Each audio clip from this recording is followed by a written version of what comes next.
في مقابلة مع الشرق على هامش المنتدى الاقتصادي العالمي، تحدث رئيس الشؤون الدولية في BNY هاني قبلاوي عن توزيع رؤوس الأموال العالمية في ظل الاضطرابات الجيوسياسية والنقدية واستمرار قوة الأصول الأمريكية مقابل اهتمام متزايد بالأسواق ذات الانضباط المالي في آسيا ولا سيما اليابان. نتابع.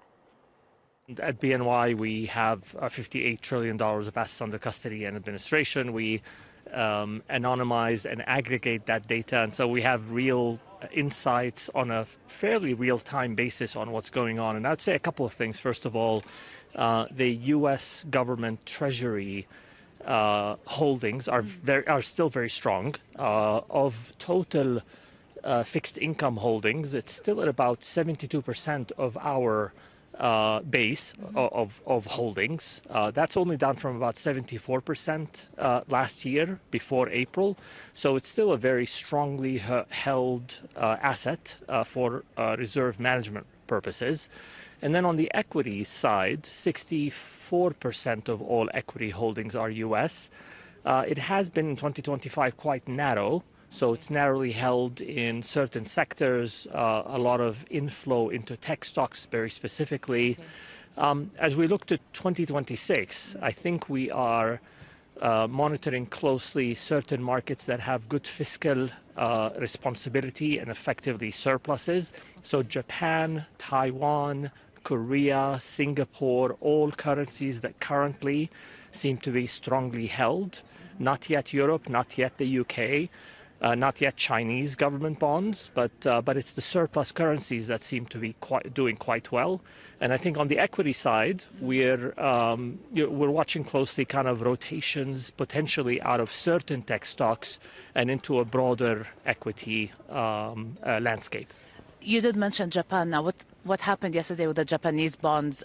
Doesn't it scare anyone? What's happening in the markets? I mean, it's been called markets turmoil over the past 24 hours or 48 hours. I think broadly, so you're right, the short term is the short term, but we look past it, and I think that there's an interesting rotation into Japanese bonds, JGBs, and it is driven by kind of a new political will in the country under the new prime minister, and also strong fiscal disciplines as of late. So I think that the more medium term in Japan looks quite positive, and we're looking at it closely. Are investors prioritizing resilience at this point over returns, especially that you mentioned when we talk about equities, money is moving from certain tech stocks to other areas. What are they prioritizing? Yeah, I think the two are not mutually exclusive. You can actually prioritize resilience of supply chains and achieve above trend returns. So I'll take the tech or AI data center play. The US is prioritizing potentially consumer services, whereas China is more on the industrial productivity side. And I think actually they'll both look like winners in 2026, and some geopolitics playing out potentially can benefit from each other's prioritization. So I think resiliency and returns are, in this environment that we live in, quite consistent with each other. Maybe we do talk about geopolitics for a minute, but before that, what are you hearing from sovereign institutions here at Davos?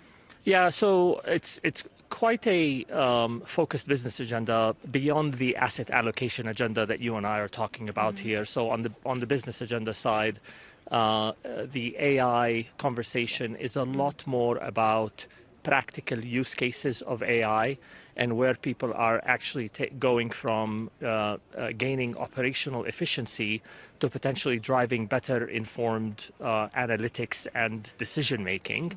And then digital assets continues to be an important conversation with sovereigns as well as with private sector. I think there's a lot of interest in figuring out how digital assets can remove operational friction, but also potentially offer new asset classes that provide more diversification, less correlation with traditional asset classes. I know from your position, we don't want to go into politics, we don't want to talk about the short term, but what's happening here, what's happening in Greenland, there's a rift, clearly a rift that is showing at Davos between the Europeans and the Americans. Do you think this will have a long-term effect on the markets, on wealth management, on the future of the economies, and how? Look, I mean, I think the current conversations that are taking place, the hope is that everybody will look for an off-ramp and come to conclusions that are, that de-risk what's going on in the markets. We saw what happened in the markets yesterday. But beyond that, I think the core issue is both Europe and the US want the same thing, which is more European independence from a trade, consumption, defense, and energy perspective. And the only question really is how quickly can that happen, and how quickly can Europe spend on their industrial and defense infrastructure? So you did mention also, I mean, I'll go a step back. You did mention the importance of digital assets and how that's changing. How do you see that also factoring into the future of everything economy that we're talking about, the fiscal and all that?